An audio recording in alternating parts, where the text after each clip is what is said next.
Hello and welcome to episode 4 of Conversations with History. In this episode, we're going to cover the constitutional period and the early national period of our nation's history. And this is a huge turning point for our nation, our very young nation in 1789. I'm joined today by my friend and colleague, Mr. Keith Hawley. How many years have you taught U.S. government? Hi, glad to be with you today. Taught for 18 years. 18 years. So recently I had Jeff Robinson on. He's taught U.S. history for 24 years, and you've taught government right across the hall from him for 18 years. So I've got so many great resources here, and hopefully you can carry this this conversation. I know that I can say with confidence there's no one else in the town of Chilhowie, Virginia, that knows more about the Constitution than Mr. Keith Hawley. Well, Tyler, I don't know about that, but I appreciate that. It's a very nice compliment. So before we get started talking about the era preceding directly after the Revolution, let's just talk about this for a second. Yesterday, I was working on the notes for the show, and I was reading the 12th Amendment, which attempted to fix some of the problems with the electoral process. That's not something that you do every day. How many people, or what percentage of people would you say in the United States have an intimate knowledge of the Constitution and all of the intricacies of our government? Well, to be honest with you, it's probably not that high, but perhaps it should be. I mean, there's a reason why this is called the critical period. This as Yale professor Akil Amar said, this is the hinge of history. It's like the Big Bang. He said, really, history should be divided between everything that came before the U.S. Constitution and everything since. But it is the entire framework for which our system is based on. And, I believe that the founding fathers would be astonished if they could see today just how, we're using this system almost as it was written its entirety at the time, with a few tweaks and changes along the way. We, literally have made it a more perfect union since its inception, over 230 years plus. But I think they would be astonished that we continue to use it. So I hope people will become interested, paying attention, going back and reading the document, the amendments, because it's just that vital. Right, and I think there's a lack of understanding by most of the general public concerning our government.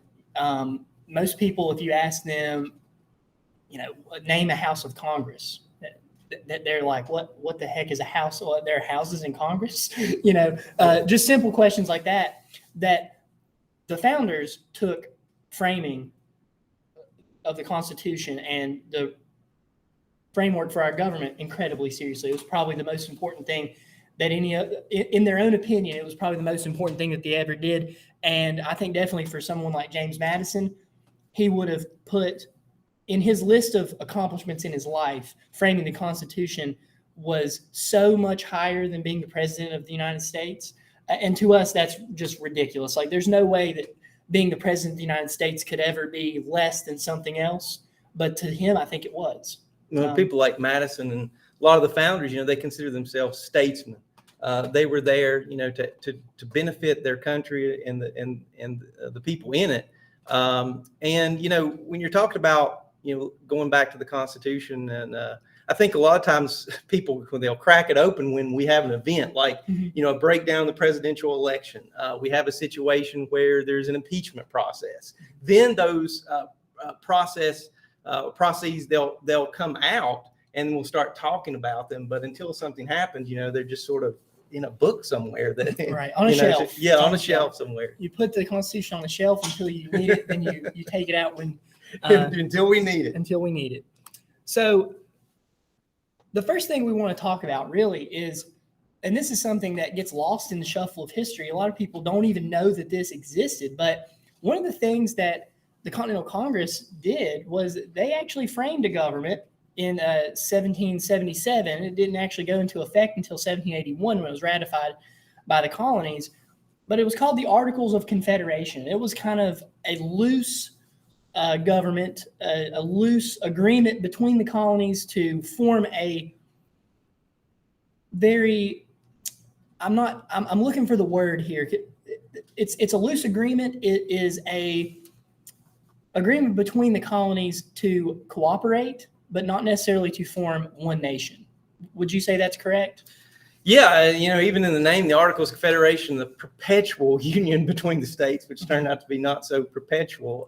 This lasted 9 years, and our first form of government tended to be a failure. As much as we don't like to say that, in America, that we didn't meet the accomplishment. This just didn't work out. There's too many weaknesses. I've always said, the odds of winning the Revolutionary War and winning independence, if you really want to, I'd hate to see those odds. What are those betting odds? Yeah. It's small, but perhaps trying to form a government, to create a self-government, self-governing yourself, perhaps is even harder than winning that war. And that's kind of where we are, with the Articles. And it kind of is that way because we overcorrected a bit. You hear the hunter's old saying, the dog was gun shy. We had come from, a government we deemed abusive, powerful, perhaps too intrusive. And, the overcorrection was to create something that was not that. But perhaps you diluted it so much that it wasn't strong enough to stand on its own, as you'll see here. Right. And so these colonies come together and create this loose confederation in the Articles of Confederation in 1781. And as soon as the Revolutionary War comes to an end, the honeymoon phase of defeating the British and kind of the ecstasy of independence wears off incredibly quickly as the realities of nationhood come into play. That the founders, and some of the founders really understood this. I think most of them were aware that there was going to be a turbulent time after victory, even if they were able to win.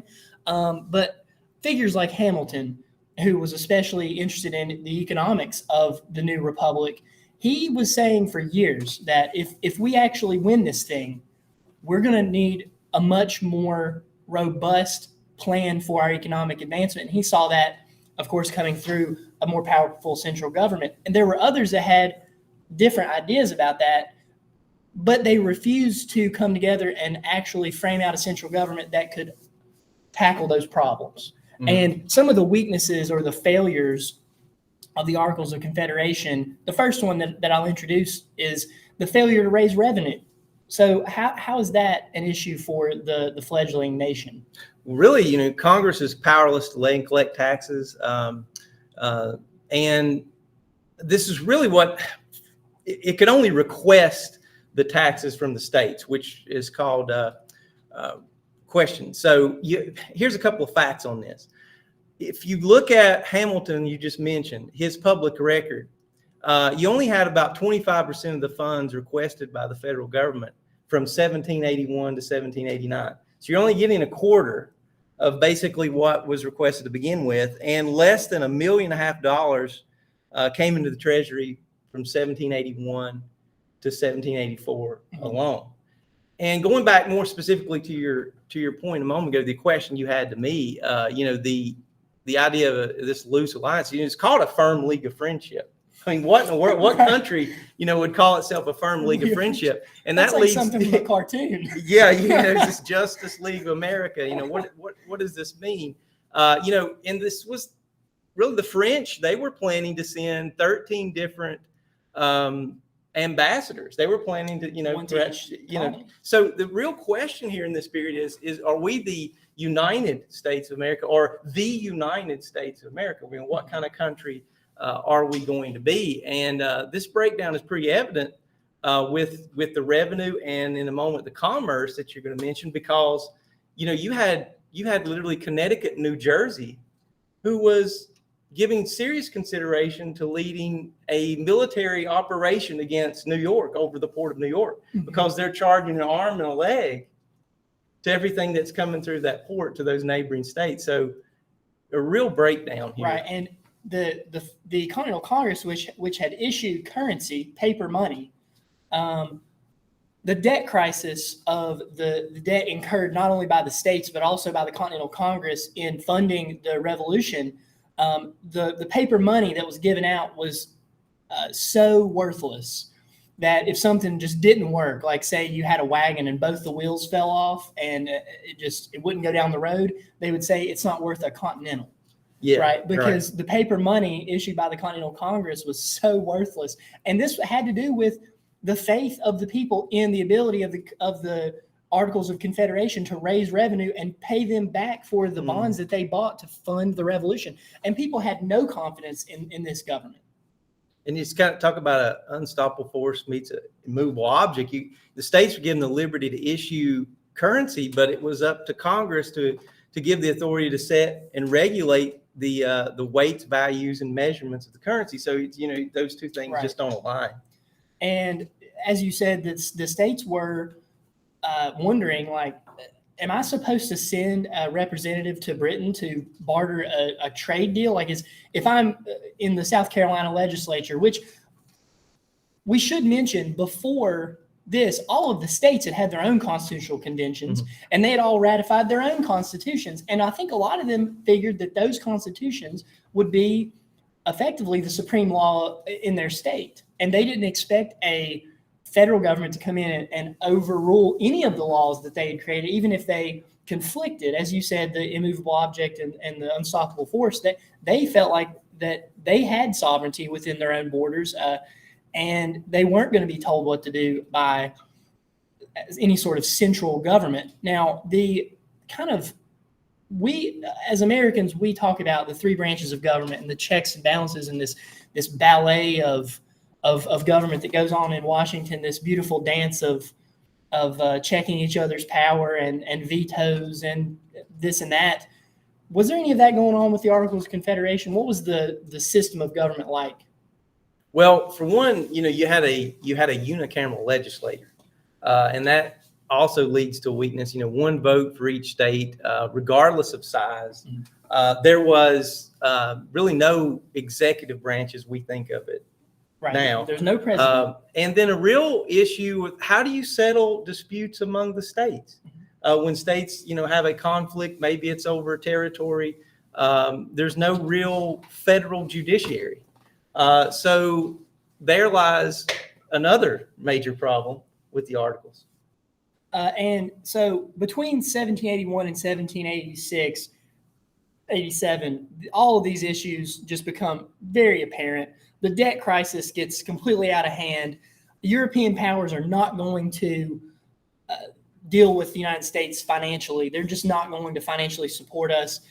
And that inability to raise revenue and the inability to get foreign support causes a debt crisis, especially in Massachusetts, where they have what's called Shays' Rebellion. And it is basically a rebellion of farmers who are mostly veterans of the Revolution, who are not being paid the pensions they were promised from their soldiers' benefits.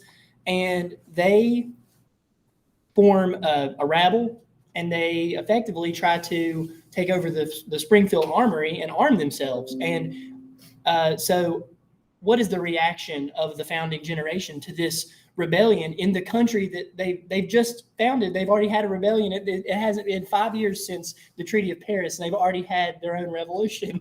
Yeah, as you said, a lot of the country was flat broke, and quickly dividing really into two camps. You've got creditors and you've got debtors. I mean, that's the two parts that you have here coming to a headway. And really, the uprising there with Shays' Rebellion by Daniel Shays and his affiliates, that's kind of the final straw, kind of the straw that broke the camel's back, because, the widely held view here is this is going to be the catalyst that will lead to, hey, we need to revise the Articles of Confederation, because the Constitutional Convention, as we know it, really was a tweaking convention. It was to revise and to try to fix the problems at hand, and then it would evolve into something different. So this is a historical point that a lot of historians, some agree, some disagree. I think from my reading of it that some people went to the convention to revise the Articles of Confederation, and they had no idea that this guy named James Madison was just going to show up and present a new constitution. I think some of them had already colluded together to present a new constitution. They never went with the intention of, do you think Madison went with the intention of revising the Articles of Confederation? Yeah, if you ever go to a meeting and a lot of people come with their notebooks and their pen and pencil and they're ready to take notes and have a discussion, and it's all blank, blank piece of paper, and there they've got their pencils. Well, Madison's not that kind of person. In fact, he shows up 12 days early to Philadelphia. It took a while. Actually, they really, the targeted date of May 14th, they didn't have a quorum necessary until May 25th. One delegation didn't get there until July, halfway through. Madison's there 12 days early. He is, someone who is, shy, quiet. He once wrote, he said, everyone thought I was a minister when I showed. And he said, then I hear one day church bells ringing and people singing. He said, I knew right away without looking, Washington has arrived. Right. He wasn't that robust historical figure that people would, just resonate around. But he is, in fact, when in some of the meetings, it was said that they actually had to ask him to speak up. He was just that kind of, right. What we might call a nerd in a way today. But he's intelligent, he's smart, and he comes with a plan. In fact, he comes to the convention with his own blueprint. Right. An idea. And while, as you said, many people are there thinking, okay, here's our trouble list. It's kind of like, a firmware update. Let's fix the bugs in the software. It's Madison that comes with, I've got an entirely new version. Right. And another thing that you kind of hit on there was the president of the Constitutional Convention will be George Washington.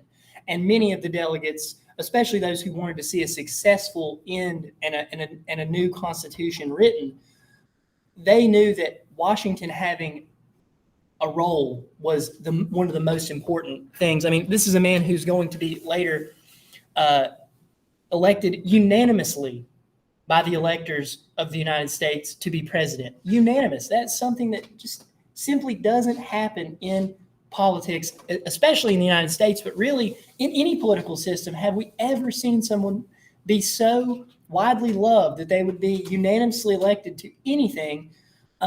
So Washington putting his stamp on this convention, whether he had a huge hand in actually crafting it or not, Madison knew, as you said, they're not going to ring church bells and fire cannons when he comes into town. No.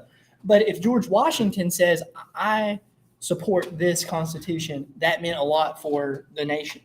Yeah, and there's a reason, father of the country, Washington could be trusted. He was someone, who didn't seem to have this, ambition of control or power, was willing to sort of lay down that power. But that's not to be outdone. Madison here, there's a reason why we call him the father of the Constitution. He's the guy who, has the plan, has an idea of what he wants to accomplish. And a lot of the Constitution, in fact, most of what we know about what happened at the Constitutional Convention, because remember, they're meeting in secrecy here. They're pulling down the shades, they're closing the windows, in fact, nailing those windows shut so that you don't have a leak. Try that today. In Nobody was filming on their iPhone in 1787. No, but most of what we know is because of his detailed writing. He was very intelligent, detailed man, and we owe a great deal to him and his accomplishments. So he comes to the convention with this plan, what becomes known as the Virginia Plan. And the Virginia Plan, without going into too much detail, set up a bicameral legislature. It had a judiciary and an executive branch, but both houses of the new bicameral legislature, what would become Congress, were based on, the representation would be based on population. So why was that a problem? Why automatically people said, oh, well, a judiciary, that's great, an executive branch, that's great, but this legislature, the most important part of our government, the leading branch of the government, it shouldn't be based purely on population. Why? Well, large states are going to be happy, but then of course, what about smaller states? It's vastly different from what you have under the Articles. So you're doing 180 when it comes to this version, and then of course that raises more questions. Who are you going to count in the population? Right. So that's a question that we can get to after we. So that the answer to the Virginia plan is called the New Jersey plan, and the New Jersey plan is put forward by the smaller states with less population, because we have to. In our modern day America, you might to put this into modern terms, if we went to a constitutional convention today, the large state plan might be the Texas plan or the California plan. And the small state plan might be like the Rhode Island plan or the North Dakota plan. But at the time, Virginia and Massachusetts and New York, but especially Virginia, the most populous state. It's by far the largest state as far as population in the United States. So we don't really think of Virginia now as the most populous state, but at the time it was. New Jersey, a less populous state, they present a plan for a new constitution that is more amenable to the smaller states. And what do they want? So they want states based on equal representation. They wanted to keep it very similar to the Articles of Confederation, the way that worked. Also, one house of Congress, unicameral, and a unicameral legislator. So obviously, the small states were all for this. Mm-hmm. And so they can't agree. Population representation based on population, equal representation. So what becomes known as the Great Compromise and begins a history of compromise, this American ideal that we have these very strong views on our politics, but when we come together as a people, we have to compromise. Everybody can't get what they want all the time and still maintain the liberties that we enjoy. And I just put that into one sentence, but that's going to continue. You will just see compromise after compromise after compromise throughout the history of the United States. But this first compromise, the Connecticut Plan, or the Great Compromise presented by Roger Sherman. And what does he propose to the two warring factions here? Yeah, so as you said, this is going to be a part of a list of compromises to get this Constitution eventually passed. But it basically merges a couple of parts here. So you'll get a House of Representatives where each state is represented based on population. So that's going to satisfy those favoring the Virginia plan, the larger states. And then you're going to have, with a bicameral legislator, a Senate. And that is going to have each state having 2 senators, regardless of size, big, small population. And that's going to satisfy those favoring the New Jersey plan. So this bicameral legislator is a compromise. And so the small states get their equal representation in the Senate, which becomes more of an aristocratic body. It becomes more of like there's no aristocracy, there's no de jure aristocracy in the United States at the time, and nor is there today. But the Senate was seen as a more deliberative body. That the House of Representatives would be larger. It would be more debate would go on in the House of Representatives. It would be much more lively, and the Senate would be a much more calm and deliberative body that would take the advice and the ideas of the House of Representatives and temper it, as they might say, into something that the whole nation could agree upon. But of course, one of the major points I want to make about the House of Representatives in the Constitution is that all financial decisions, bills regarding finances, originate in the House of Representatives. So why was that important to Virginia and Massachusetts and these larger states? Yeah, well, the House is the most closely tied to the people. And today it's easy to say, well, we just democratically elect both chambers, but that wasn't the case. The Senate at that time, prior to a constitutional amendment that came later, These were appointed, nominated by the state legislators in the state, but the House was the most closely tied to the people. In fact, that's why it has so many powers, why there's so much, at least a number of words given to it. Article 1's the longest article of the entire Constitution. But the Senate, as you said a moment ago, is a little bit different. Some of the colonists had a little bit of trouble with the 6-year term. Mm-hmm. That was a great debate here.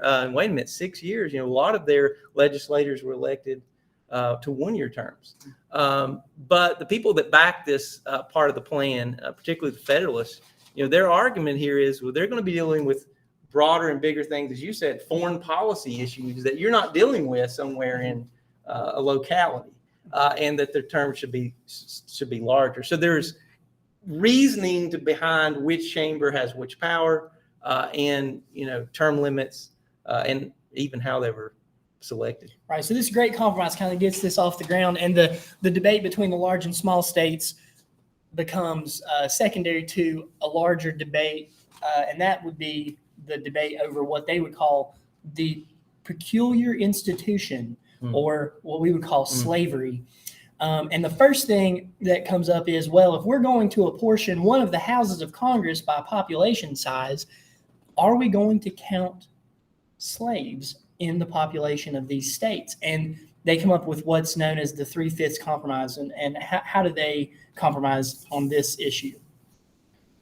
So basically with this, 3/5 of slaves would count as population of the state. So every 5 enslaved persons would equal 3 free persons taxed in the same manner.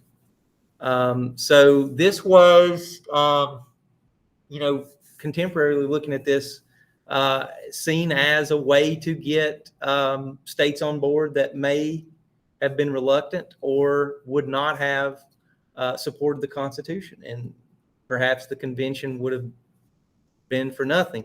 Looking at it, it's one of those things that is going to not really address sort of that elephant in the room, that you're dealing with here adequately, and would lead to conflict later in history. Right. And, when I think about the 3/5 compromise, what I think is, by 1820, if you are a planter in Alabama and you own 100 slaves, you effectively have the power of 61 free people, because out of your 100 slaves, that 60 of them are counted as free people, and then you are also counted. So your vote is basically for 61. You are represented like you're 61 people. One planter in South Carolina might have the representative power of 100 people in Massachusetts that own no slaves. And this is something that, even though they were able to come to a compromise, this is the very beginning of this issue of how does a free country, quote unquote, free country, deal with government with slavery. And the next thing is, it comes in Article 4, if I'm not mistaken, is the Fugitive Slave Clause. And this is something that Southern states adamantly argued that needed to be in the Constitution. And what does it tell us? Basically, fugitives will be extradited, if you will, delivered back.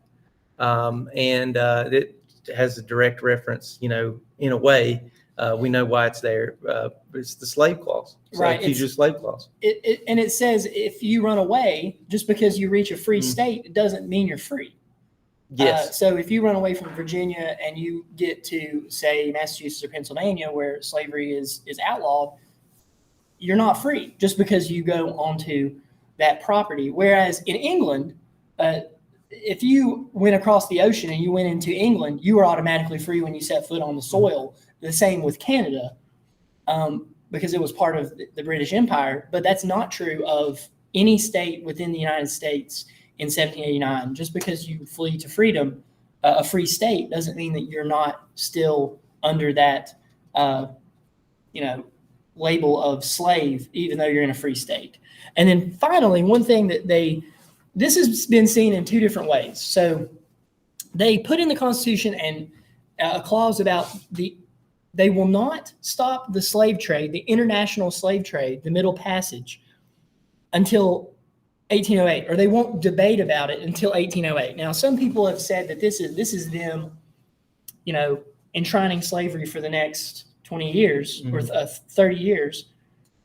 Others have said that it is them attempting to roll back slavery, right? And I see the merits of both arguments. But at the time that they wrote this, they didn't say that slavery was going to, that the slave trade was going to end in 1808. They just said that they would consider ending it in 1808. Is that correct? Was it a punt, right. kind of kicking the can down the road? And, if we see this often with government when it comes to things that's difficult, like a federal budget, that's why we're doing so many CRs and passing continuing resolutions rather than a full budget. It's sometimes a very difficult, problematic situation, and perhaps they didn't adequately deal with it at the time. And you look back at some of these delegates, some of our founding fathers, perhaps abandoned some of their own principles at times to get this immediately accomplished, and perhaps coming to compromises to get other things that they wanted. And I always look at it kind of like this: as wonderful and great as this document is, in the preamble of the Constitution, it says to form a more perfect union. It doesn't say it's a perfect union. We've made it more perfect since, through our history, through subsequent amendments. But it is, one of the greatest achievements of humankind, but it would have to be fine-tuned. And we've sadly, had to deal with issues and would not too far into your history here, have to deal with things that weren't settled at this time. And so the Constitution just continues to come back up. And of course, when we get to the sectional crisis and the Civil War, we will have abolitionists on both sides. The abolitionist camp, or the people who want to abolish slavery, they will actually split into two factions. The faction that believes the Constitution is still a workable document, even with the evils of slavery enshrined in it, and those who believe the Constitution cannot be salvaged. And famously we'll get William Lloyd Garrison, who believes the Constitution and to be outdated and needs to be replaced. Lysander Spooner the same way. And then Frederick Douglass, he believes that it's, and of course Abraham Lincoln believes that the Constitution is salvageable and that it can be used to make a more perfect union by fixing those problems that it originally had. So let's just talk really quickly about that. How many articles are there total in the Constitution? So you have 7 different articles in the Constitution. And the first 3 of those are about the branches of power. And subsequently, of course, the checks and balance system between the 3. So the first one is, you start with, well, you can't execute the law, you can't interpret the law until you've made the law. So your lawmaking branch, your legislator, your Congress, broken up between now a House and a Senate, is Article 1. Article 2 is the executive branch. And of course, that is this president person. They had a little bit difficult time with the convention figuring out, is that one person? Is that, multiple people? And then, of course, of the 3, the judiciary is the shortest of those 3 articles. They had a pretty good idea of what a judiciary is and what a judiciary should do. And the Supreme Court at the time is the only court that is created there by Article 3. And then, of course, Article 4 is the relation among the states. Article 5 is the amendment process, an ingenious, part of the Constitution. It built in its own provisions to amend itself. And they understood that future generations would need to make changes. And then, of course, I always call, not that it's junk, but I'll call it the junk drawer, Article 6. They crammed a lot of stuff in there. Oaths of office, national debt is in Article 6. And then Article 7 is the ratification and that's where you'll find the signer's name. Right. And so it is no surprise to anyone who knows anything about the Enlightenment that the legislative branch is first, because that was, John Locke, he said, the basis of government is the legislative branch, and that was a very Enlightenment idea. That the executive branch comes second is kind of a repudiation of monarchy, that the executive is subservient to, in many ways, not in every sense. There is a check and balance system where the executive can check the power of the legislative branch, but in many ways, the executive has to wait for the legislative branch to determine the will of the people before he or she can execute the laws. And it is an incredible, as I said before, it's a dance. It's a ballet of government. Sometimes the participants bump into each other and it goes awry, but for the most part, it works by, and this is going to sound really kind of odd, it works by not working. And so do you understand what I mean by that? So explain that a little bit. Yeah, absolutely. This is probably the most genius part of this whole document, is this process of checks and balances and separation of powers. It is sort of like a big game of rock, paper, scissors kind of thing. You are fighting power. You've heard of fighting fire with fire kind of thing. Right. You're countering power, perhaps power that becomes too expansive, too controlling, too abusive, too intrusive. You're fighting that with power. One way to block the ambition of a group of people or one branch in a people in a branch would be, to block it with other powers.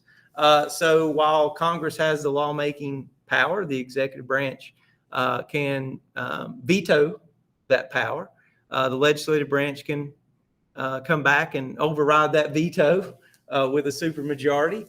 And then, of course, the courts, can rule those executive actions or those acts of Congress to be unconstitutional if it comes in violation of the Constitution or one of its provisions. So it is at the heart of how this system works. And going back to earlier, I think they would be astonished to see that that's the part of the Constitution, those institutions continuing to operate almost the same as its creation. Now, with this, I think they had in mind that people would be civil, that these leaders, you're a statesman. You have a great responsibility. And when you're in a position of power, and that even though that because even when we're in a position of power, we want to accomplish something, even for the best of intentions and for the best reasons. Maybe we may be willing to do something to kind of, the end sort of justifies the means sort of thing. And the other branches, have a role to be able to bring this in everything into literally, quote, balance. And it's astonishing that for 230 years that we continue to operate with these institutions the way they are. And sort of the beauty of the whole framework here. And I think it was Madison who said, if men were angels, they would need no government. Yeah. So they took into account the tendency of human beings to be unscrupulous, we'll say, to look over certain rules if they want to get something accomplished. And they knew that was going to be part of the system, that someone sometime was going to try to game the system in order to gain more power or to get something done. And they tried to think of every way that they could check and balance the three branches to disallow anyone in the future from being, even if they tried to be unscrupulous, it was going to be very difficult for them to be unscrupulous. And there's some give and take in this. When we're dealing with, unprecedented conditions, historians and scholars, are always debating, the power of the presidency, the growth of the presidency at different times.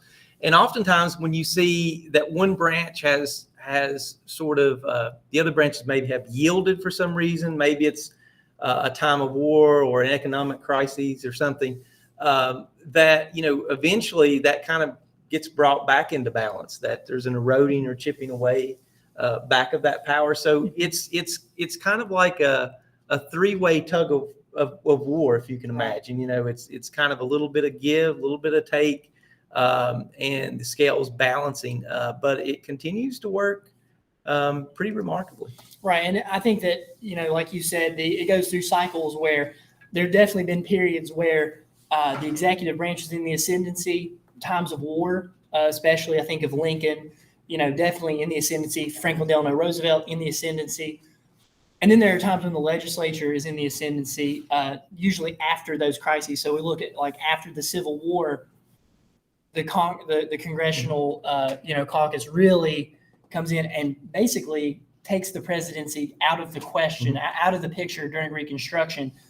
And then there are other times when we might say the judiciary is in the ascendancy. During the Civil Rights Movement, for a while in the 1950s and early 60s, the judiciary was really looked to as the most powerful way for civil rights activists to have a voice in the government until the Congress really comes around to the idea of civil rights. So there are different ways that each of these branches has taken a singular role in a certain period of time, but over the course of American history, it's been a cycle, and it's been it's been different branches at different times. So once the Constitution is approved by the Constitutional Convention, that doesn't mean it's in effect. Like you said, Article 7 is ratification, so the states have to ratify. How many of the original states had to ratify? Well, that goes back to just so that Articles of Confederation. It's 9 out of 13. Right. To pass a law, and then of course to amend the articles, it had to be approved by all 13. So I can't get 13 friends to all agree on where you going to dinner. Yeah, where you're going to dinner, much less 13 states. So that lies part of the issue as well. And too often in history, you kind of talk about, and then they created a constitution, and it was perfect. Yeah. And of course, as we know, as we just talked about, there were deeply sad parts that was left, sort of unfinished there. That's going to lead to tragic parts later in our history that we'd have to wrestle with. But it isn't just, okay, now it's perfect, and now here it is. This was perhaps the biggest debate in America, was whether or not to support this Constitution. And it may have been from all the way up to, from the common person all the way up to the highest parts of society. This might have been, the most thought after and discussed topic in all of American history, was whether or not to support the Constitution or not. And very quickly, we develop into two camps, two kind of schools of thought on this. And so we have the Federalists who are in favor. We'll just do like a 30,000-foot overview, and then we might get into some of the more details. The Federalists, led by Madison, Hamilton, and John Jay, are in favor of the Constitution, and they are in favor of a more robust national government, and they are in favor of a government that has the power to settle disputes among the states, to conduct foreign affairs, and to improve the nation. And that's really Hamilton's biggest thing, is he wants a federal government that can raise revenue to improve the nation. The Anti-Federalists, led by Jefferson, Thomas Jefferson, Patrick Henry, and George Mason, are just a few. Another great Anti-Federalist who I think he has one of the coolest names in the founding period, Elbridge Gerry. Yeah. Who later will be known for something else called gerrymandering, which we don't have time to talk about not today. But if you want to, just Google that, gerrymandering. He is also an anti-federalist, and they are opposed to the Constitution because they feel like, as you said, they're falling back into the trap of tyrannical government. That they say, if we give all this power to this central government to lay and collect taxes, they'll destroy the states. And once the states are destroyed, then there will be nothing left to protect us from this central power. The Federalists say, actually, no, it's going to give the states even more freedom, because it's going to do things like nationalize the debt. It's going to raise revenue through import and export taxes that will be dispersed among the states. It will protect the states won't have to spend so much money on protection through the military and all these other things. What is, in your view, what are the strongest arguments of the Federalists, Madison, Hamilton, and Jay? What are their strongest arguments?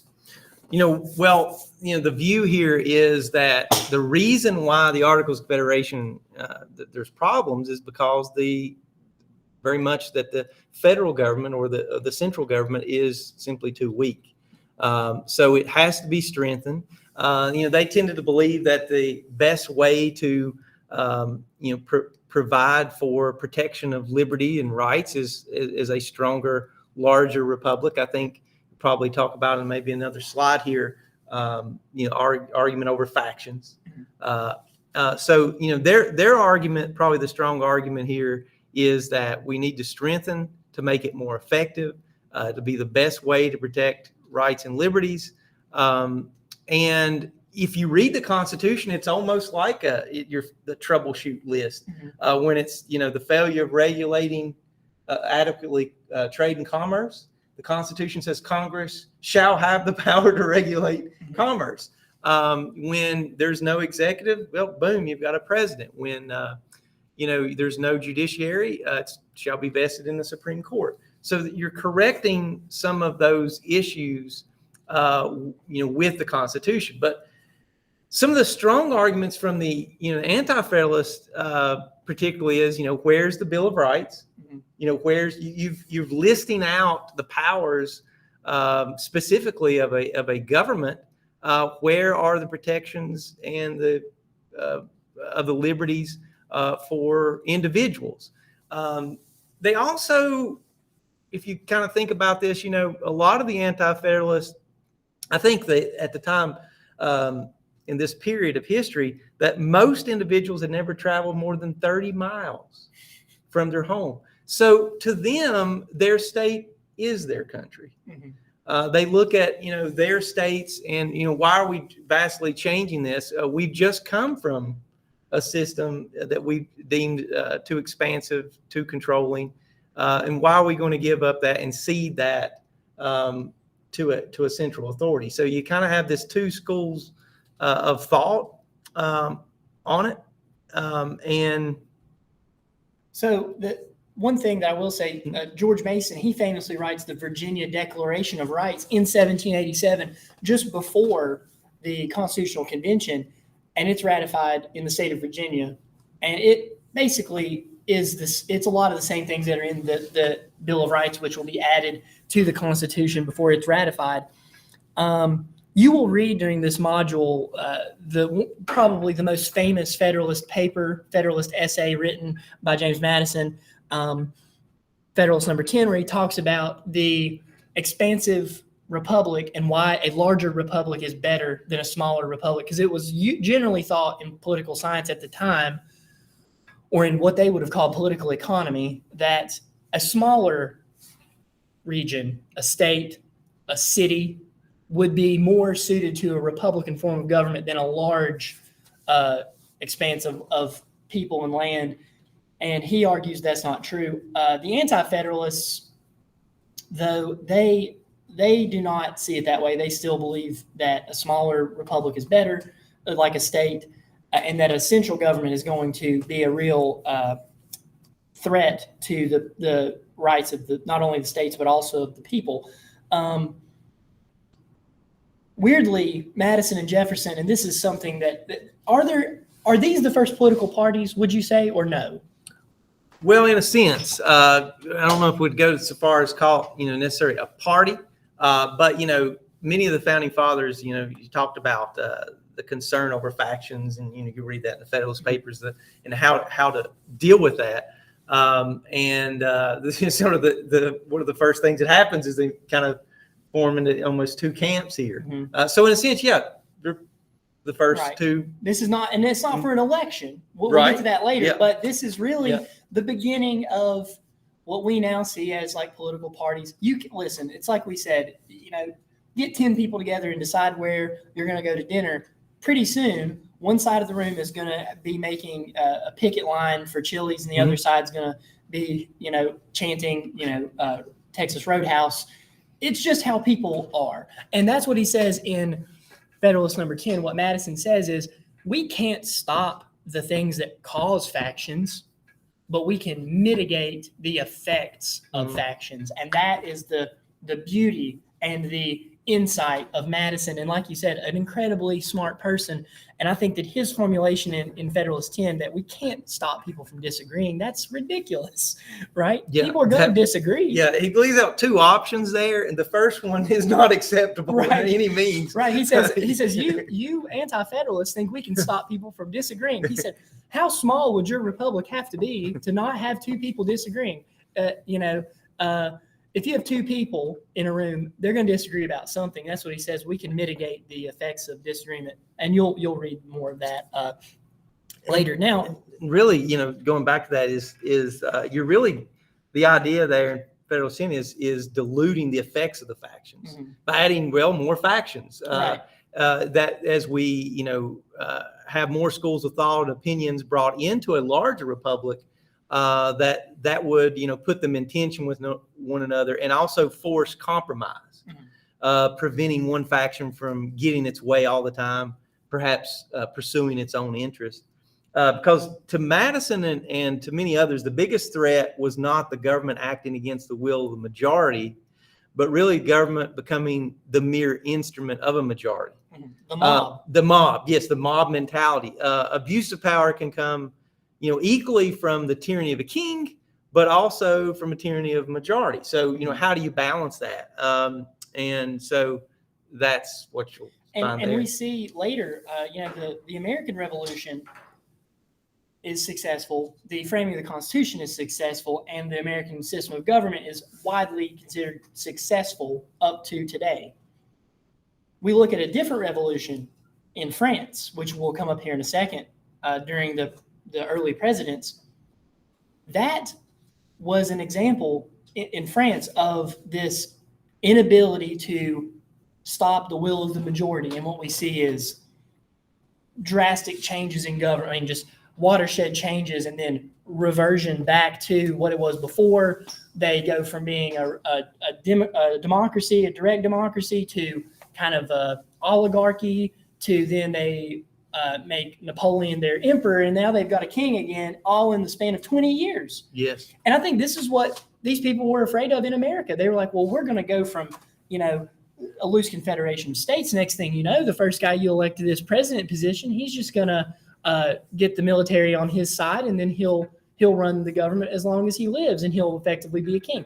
That was a real concern. And when we look at other countries that have revolutions throughout the history of the world, even just from 1776 to now, that is usually what happens. They devolve into either some sort of anarchy and then a dictatorship, or they're just taken over by a greater power while they're in chaos. So they had serious concerns that were legitimate. And, you think which side, which view wins out here. Really both get win on this, some of what they want.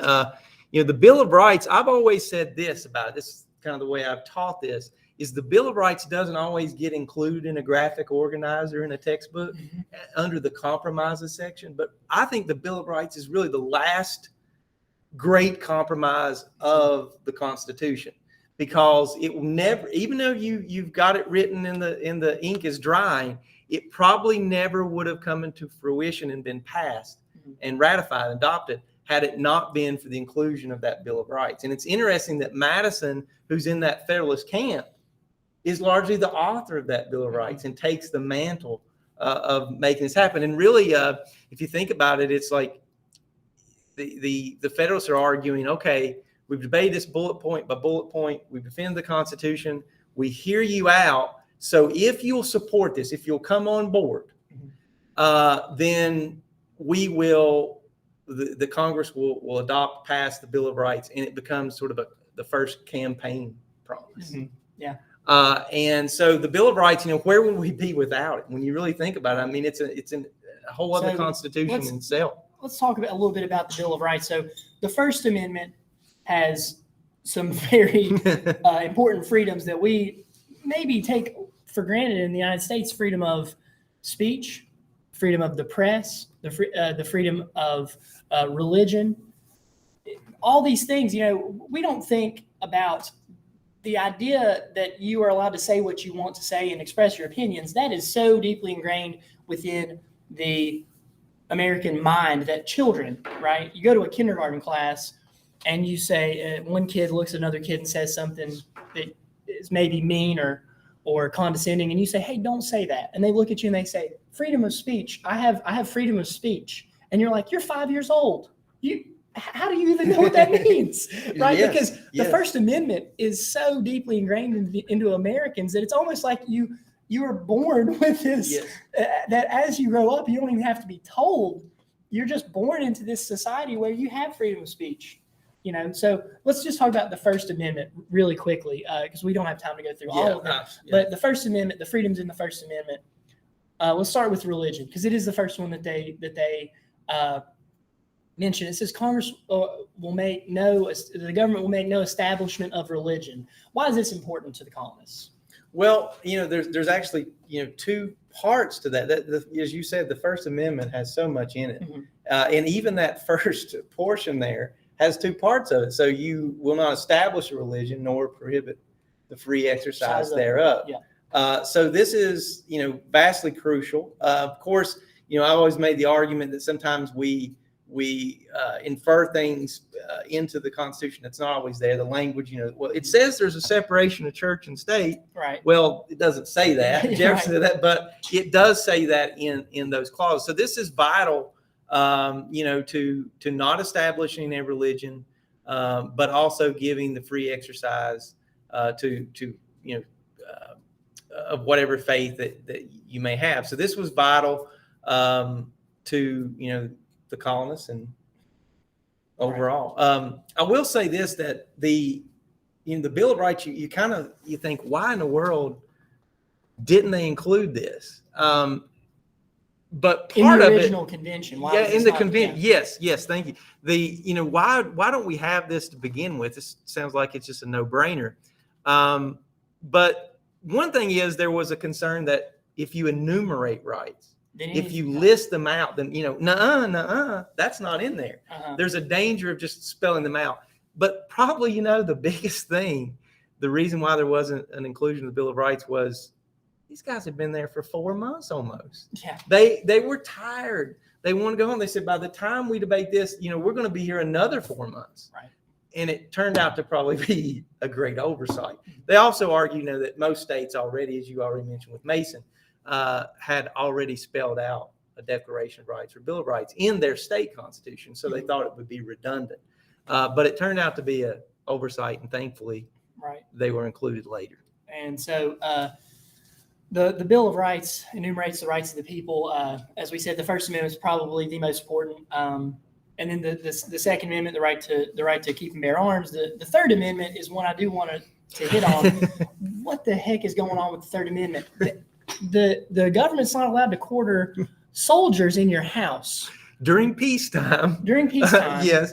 And here's the thing about this is it seems like an obsolete amendment today. It's not one that people are going to remember that much from maybe their history courses right off from school. But it is important, particularly at that time, because, this was not out of the question for the British, for example, to quarter or to bring, soldiers into homes, living in a home, eating their food, and in time of peace. So some of those are, as we talked about, portions or provisions of the Constitution that directly address failures of the Articles of Federation. This one is clearly there from what they had been through, the traumatic portion of that history of the Revolutionary period.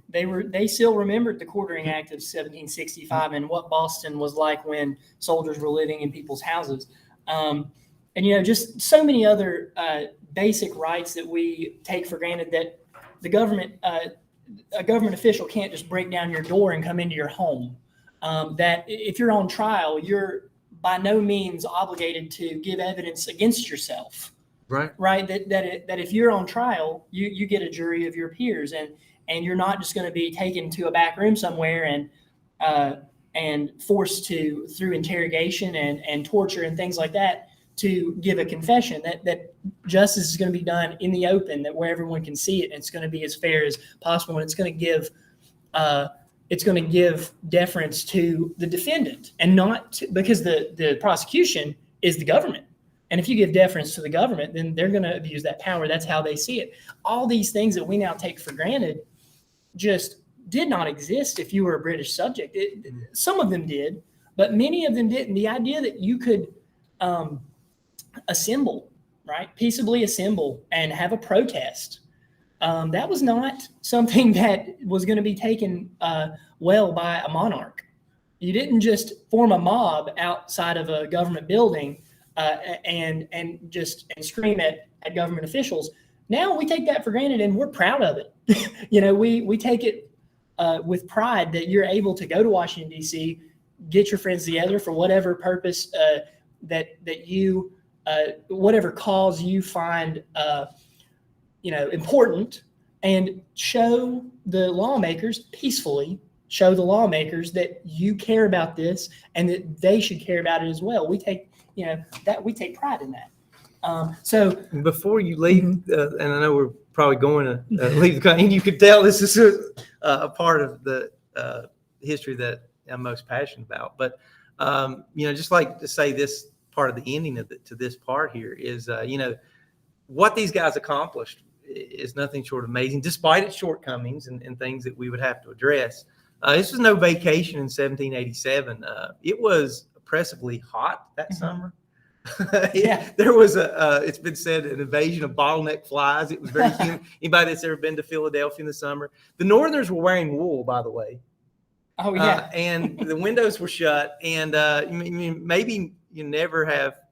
We owed so much to people that probably smelled so badly during this convention. But one of the astonishing things is when you look at other countries and the forming of a government and the collapsing of the government, this still is ongoing in the history of the world.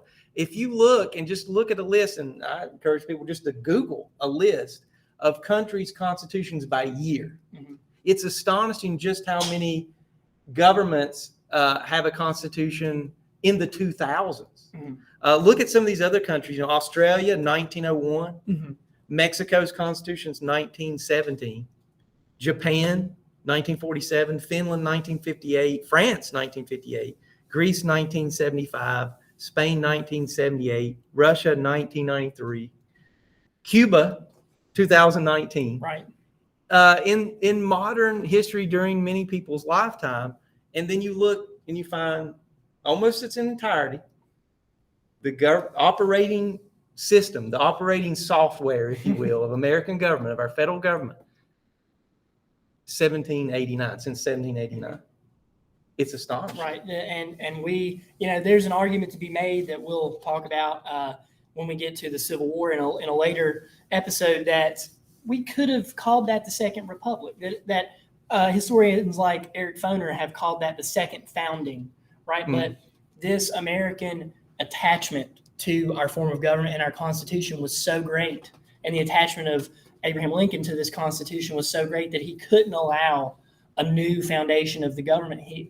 They were so dedicated to this Constitution and its intricacies and its idiosyncrasies, and it was almost it's like it's alive. Imagine having that conversation with Franklin today. He thought the Constitution lasted Benjamin Franklin. Yeah. Thought the Constitution would last about 10 years. Imagine having that conversation. Well, yeah, that's right.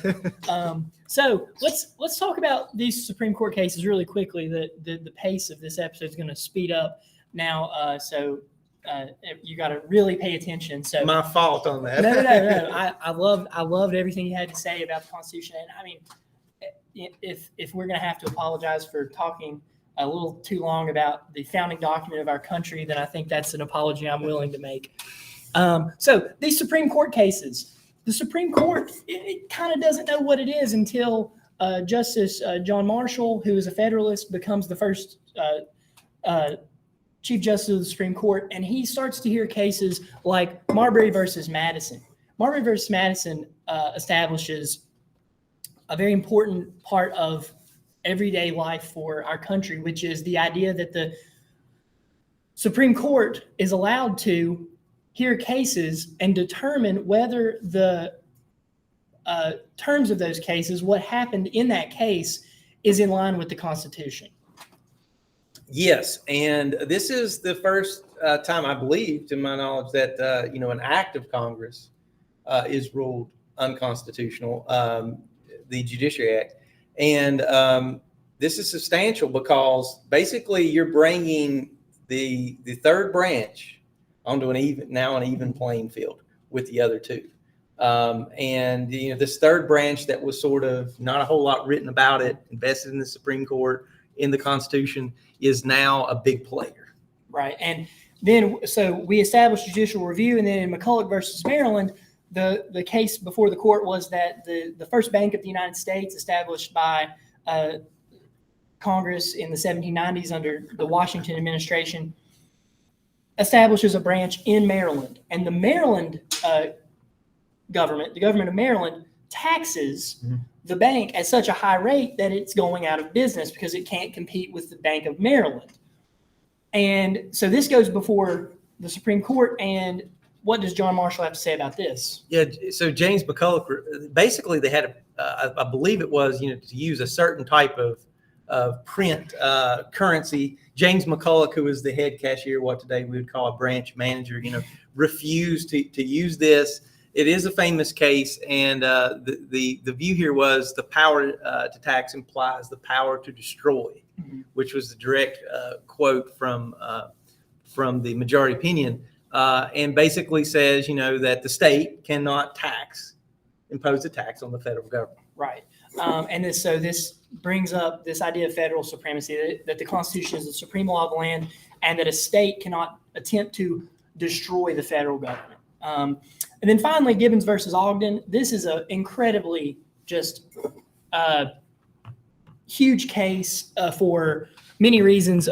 Mainly, it speaks to the idea of free trade within the colonies and in the states. The idea of a monopoly given by the government was fairly common, and this case had to do with a monopoly given by a state to a certain freight company, and then but that freight company was crossing state lines, and so other freight companies said, well, the monopoly given by this state should certainly be overruled by any federal legislation. So what happens in this case? So basically, in this case, they rule, here that it is a monopolization. That others should be allowed to get a charter, which they had the rights to for the commerce. They just weren't allowed to because it was sort of a monopolization of it. And this is really kind of cited as a broader definition of the Commerce Clause and congressional authority. And there's sort of kind of two schools of thought on this. Did the decision here promote the expansion of a rapidly expanding national economy that would be rooted in free enterprise, a healthy competition being a good thing, while restricting the monopolization, or perhaps did it negatively expand the broad definition of interstate commerce and the controversy over excessive federal power? We're still talking about that even today. Right, and this comes down to the modern. You'll hear people say, well, your bathtub has a drain that goes into a sewer that's owned by the state, and so technically your bathtub is a federally controlled waterway.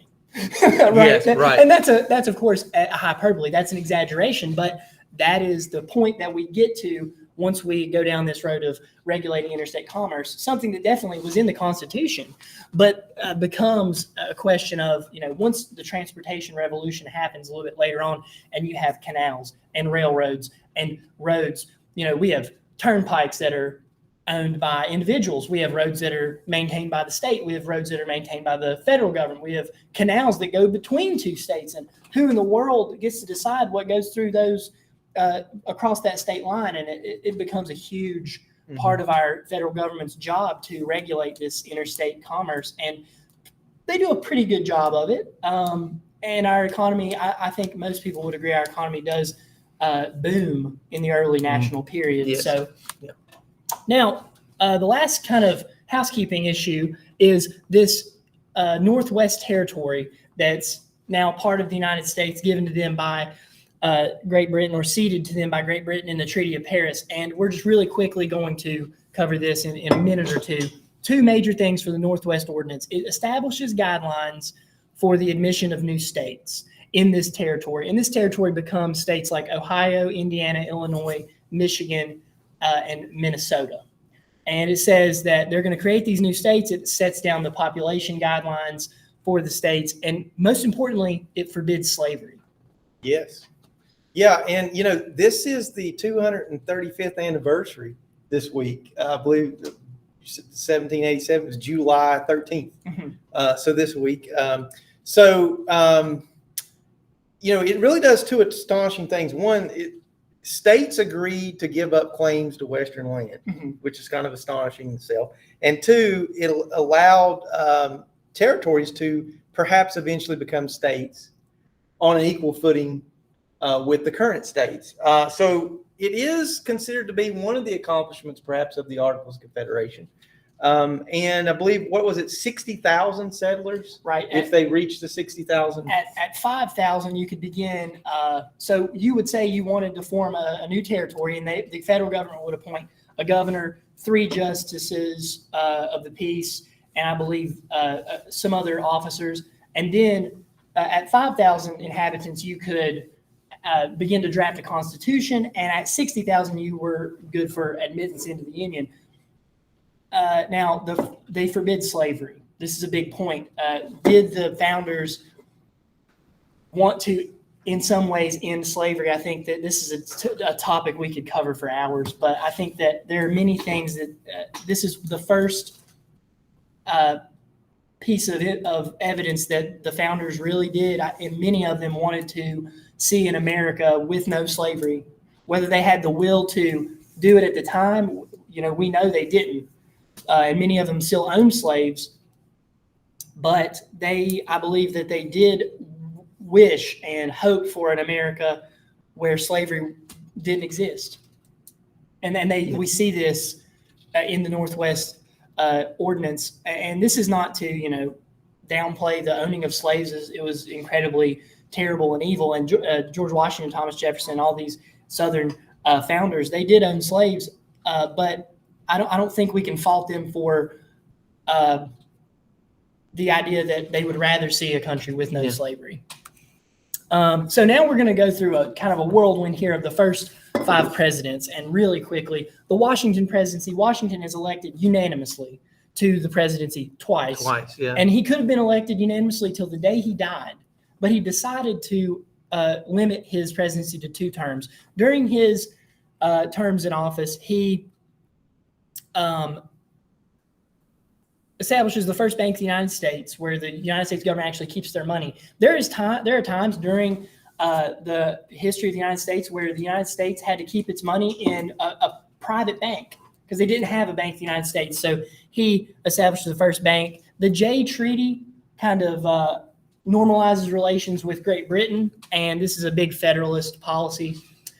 He warns us against political parties. So why does he warn us against these parties? Well, again, the rising view of factions, the concern that, one supermajority can just steamroll over the little guy. And, Washington's farewell has a lot of things in it, including sort of, the warning. And if you go back and read that, you'll see that, there's some clear points there that can be taken even today. The Adams presidency. So he's elected in 1796, and this is the beginning of political parties. Adams will run as a Federalist, and Jefferson will run as a Democratic Republican.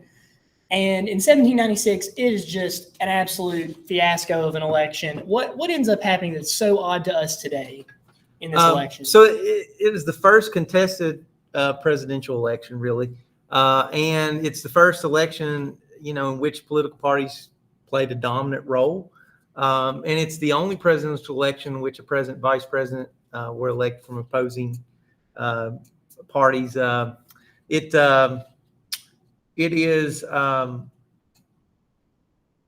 of a pivotal point from one administration coming in, leaving, from another one coming in. Mm-hmm. And it's sort of, I guess, to sum it up this way, the peaceful transfer of power. Mm-hmm.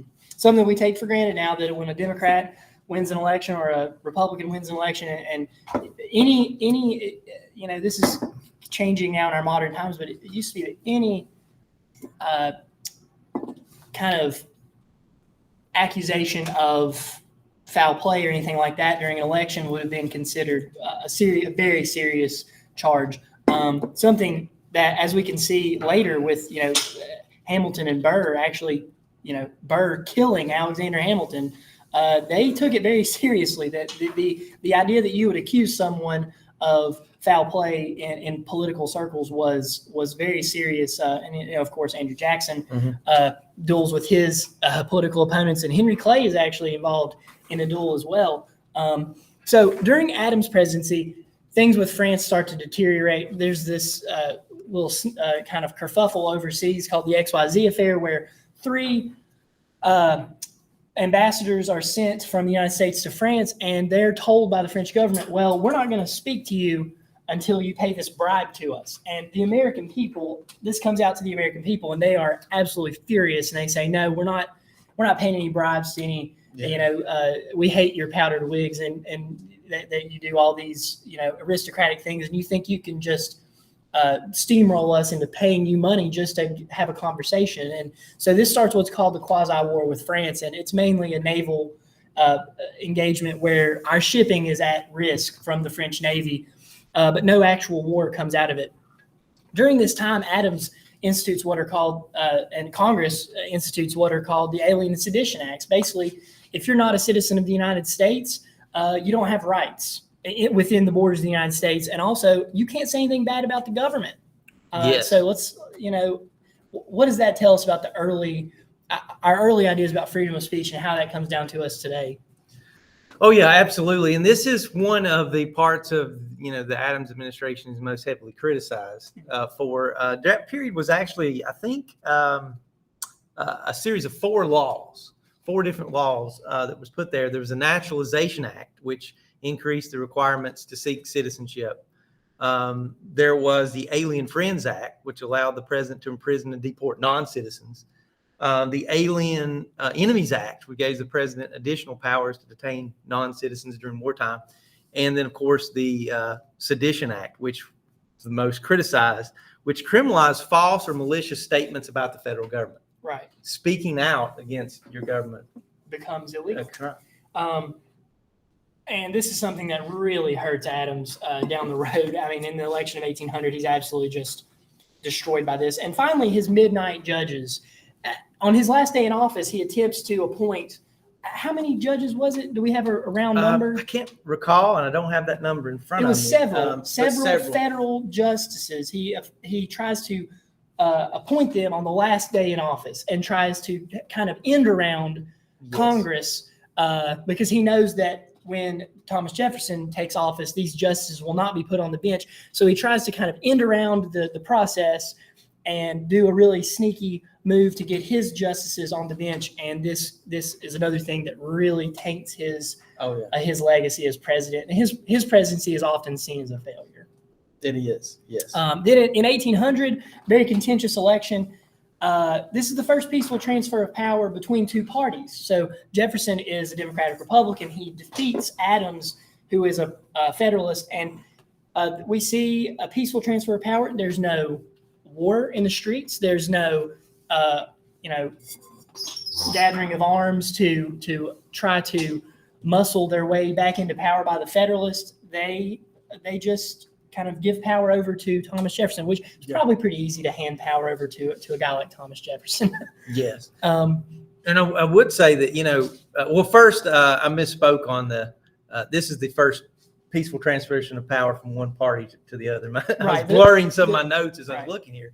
But from one president to another was 1796. So from one party to the other, and you see that going back to Adams and Jefferson, a lot of these early founding fathers, were great men that did extraordinary things, but it was the presidency that really shows how difficult of a job that it is. The reality of governing. And when you say it's a failure, John Adams is a pivotal figure in our history, as you know, but the presidency, and maybe that's why Jefferson left it off his gravestone, is that, you may have a list of accomplishments a mile long, but when you're in this position, in that Article 2, it's a difficult position to be in. Right. So there is a huge kind of flare up in the electoral process, which in 1800, which causes the nation to have to revamp the way that elections are done in the 12th Amendment,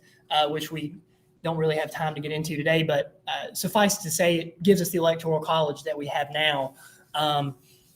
Jefferson expands the United States with the Louisiana Purchase of 1803 from France. He gets it at a bargain. He pays $15 million for how many acres or square miles of land? So $15 million for, I believe it's over 800,000 square miles. Right. I mean, an absolute bargain.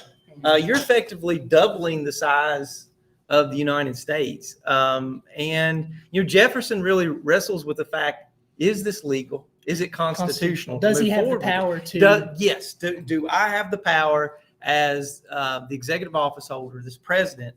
Do I have the power to do this? And if he really stuck to sort of his principles, he probably wouldn't have done it. It's sort of that the old saying that government is best, which governs least. Mm-hmm. Well, except when you're in government, as he moves forward. But he argues that this is for the good of the people, for the common good. This is to secure, domestic tranquility. So he kind of, I guess, rationalizes it a little bit to move forward. That it is a bargain, and it turns out to be one of the biggest achievements.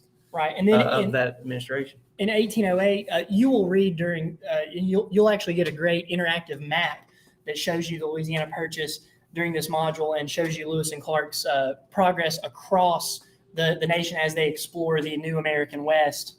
The interesting thing about it is Jefferson used Hamilton's system to finance this, which was, a financial system that he had railed against for 15 years. But so sometimes, you just got to kind of go with it here. Right. And it is just the realities of government. In 1808, that is the end of the constitutional moratorium on laws concerning the importation of slaves. And on January 1st, 1808, Thomas Jefferson signs into law an act prohibiting the importation of slaves. And after 1808, no slaves will be brought legally from Africa or anywhere else outside the United States into the United States. There will be extra legal importation of slaves up until the Civil War, but no slaves will legally enter the United States through ports after 1808. And this is another example of the founding fathers, not doing it enough, but trying to bring about a nation where slavery is not a part of it. I read somewhere that, legal, according to estimates, that there was about 14,000 slaves legally that was brought. After this, it was about 1,000 that was illegally smuggled per year. This was per year. Right, 14,000 per year. Year was the average according to estimates, but 1,000 after that. Right. So it greatly diminished. Right. That trade. And it does cause, we'll see the beginnings of the internal slave trade between the Old South in Virginia, North Carolina, South Carolina, and Georgia, to the New South in Louisiana, Alabama, Texas, the Cotton Kingdom. And we'll get to that later. Finally, there's this great tension with Great Britain over shipping and trading between France and Great Britain and the United States. And the British Navy starts to do what's called impressment. So they start to stop American ships and take the sailors captive and make them basically slaves to the Navy of Great Britain. They impress them into service. And this causes Jefferson to enact a policy called the Embargo of 1807, where he cuts off goods from Great Britain. And this becomes really one of the black marks on his presidency, because it causes an economic panic in the United States. And it kind of is a decline in his popularity after the Louisiana Purchase and things like that. He's very popular. After the embargo of 1807, not so popular. Yeah. The Madison presidency, this kind of crisis with Great Britain comes to a head, and we get the War of 1812. And the United States takes its lumps early on, and the presidential mansion, the White House, is burnt, and James Madison is actually on the field of battle. So, yeah, the only still today sitting president to face enemy fire. Right. And literally, when we think about losing a war, we were definitely losing that. The Capitol's being burned. The president is being evacuated, running away. Just unprecedented at the time. And of course, we'll always remember the Dolly Madison and the portrait of George Washington. And so things are looking bleak. Some diplomatic affairs happen that allow us to come to a peaceful we conclude peace with Great Britain. But before that happens, before news reaches this up and coming military leader named Andrew Jackson in New Orleans, he fights and wins a major victory. Even though the war technically is over at this time, he fights and wins a major victory in New Orleans that kind of salvages the War of 1812 for the Americans. They have something to hang their hat on. We weren't defeated. We might have lost in Washington, D.C., but we whipped the British in New Orleans, and now we have this new American hero, Andrew Jackson. Yes, and that would start sort of that legacy of Jackson from that pivotal point. And of course, as you said, news hadn't spread back, to our continent of news of the war when that battle took place. But this was a huge turning point, and it's as if everything sort of reverted back prior to the war itself. But there would be things that we'll remember: Jackson, and of course, the Fort McHenry. Right. What certain historians would call a status quo antebellum. Yeah. Right. Yeah. After the victory at New Orleans, we were feeling really bad about ourselves, and then after the victory at New Orleans, everybody was like, "Hey, did we win?" Yeah. So it is a moment in American history that kind of galvanizes the American spirit with the Battle of Fort McHenry and the Star-Spangled Banner, and this new hero of the Republic in Andrew Jackson, whose statue is still, prominently placed there in Washington, D.C., in the middle of the city on his horse, and I think that's really not necessarily a tribute to him as president, but a tribute to him as the hero of New Orleans. And finally, the Monroe presidency brings us the era of good feelings, where there's really only one political party. The Federalist Party collapses. The Democratic Republicans are the only ones left, and everyone kind of agrees that things are going great for a little while. And so is there any other time in American history where we can compare the era of good feelings where there's just one political party? No, I really don't think so. Now, of course, we've had pivotal shifts, landslide victories. In my lifetime, you look back at sort of that Reagan Revolution, 1984, where he sweeps everywhere except D.C. and Minnesota, right? Mondale's home state of Minnesota. You see that kind of thing, but you don't see where someone is just virtually completely unopposed. Right. And during this time, we see Andrew Jackson comes back on the scene again. He does something very controversial. He chases some Indian tribes, some Native American tribes, into Florida, which is controlled by Spain. At the time, we are in negotiations with Spain to possibly obtain Florida, and this becomes kind of Jackson becomes a polarizing figure because he's so brash and he's so sure of himself that he thinks he can just march a United States army. I mean, this into another country's territory. This news gets back to Monroe, and he's like, "Oh my gosh, what have you done? Like, you can't just march across the border of into another territory like that. You could have caused a war." And Jackson's like, "Well, I think I did the right thing." And the people who love Jackson love him, and the people who hate Jackson hate him, and we'll see that later on. But two big things. The Missouri Compromise. This is the beginning of the sectional crisis over slavery in 1820, two states want to join the Union, Missouri and Maine. And Missouri wants to come in as the argument is, are these going to come in as slave states or free states? And Missouri ends up coming in as a slave state and Maine as a free state. And they set a line called the Missouri Compromise line, the 3630 line of latitude. And it is supposed to demarcate where there will be no slavery north of that line in the Louisiana Territory. And you'll read about this in this week's readings, but it becomes the beginning of the sectional crisis and this kind of balance of power that we have to find in Congress, where if there are too many slave states, the slaveholders will have ascendancy. If there are too many free states, slavery becomes endangered, and that neither side wants to give an inch, and this becomes the beginning of that sectional crisis. And then finally, the Monroe Doctrine. What's the Monroe Doctrine all about? So basically, that one of the things that's interesting about this is the concentration of power here and the growth of the presidency. It's called the Monroe Doctrine, but because it happens in the Monroe presidency, it's called the Monroe Doctrine. But it's actually authored by Secretary of State John Quincy Adams. But because it happens during that presidency, it's called the Monroe Doctrine, which shows the concentration of power. But basically, the Monroe Doctrine is a situation where the United States will handle affairs in our hemisphere, and that it will sort of separate us overall from affairs from Europe and the situations that are happening there.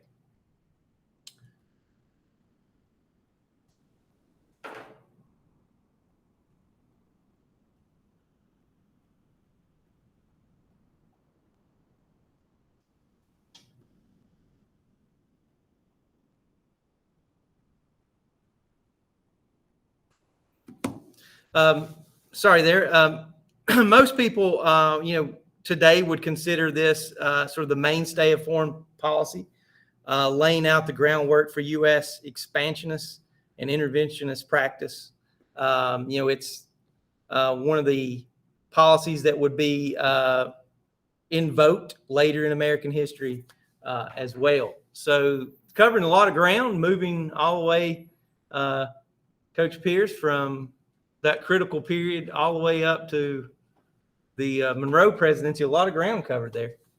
So much territory of American history covered in this episode, and I can't stress to you enough that how we bookended this with two very important things, which is the Constitution creating the Union, and then at the end, the Missouri Compromise being possibly the beginning of the greatest threat to the Union, which is the debate between the slave and the free states, and how are we going to balance this government between two factions that are not going to give an inch. The slave owners in the South are not going to give 1 inch to the free states. They know this, and it begins to dominate American politics. And after 1820, American politics really begins to break down along the lines of, will this country remain a country of slavery, or will it truly become a country of freedom? What Gordon Wood famously called in the federal period, the Empire of Liberty. Will it become that Empire of Liberty, or will it remain a country of slaves? I hope you learned a lot. I hope that you enjoyed this episode, and I hope you are now able to interact with the resources for this module in a deeper way. I can't wait to see you next time. Thanks for listening, and it was really fun this week.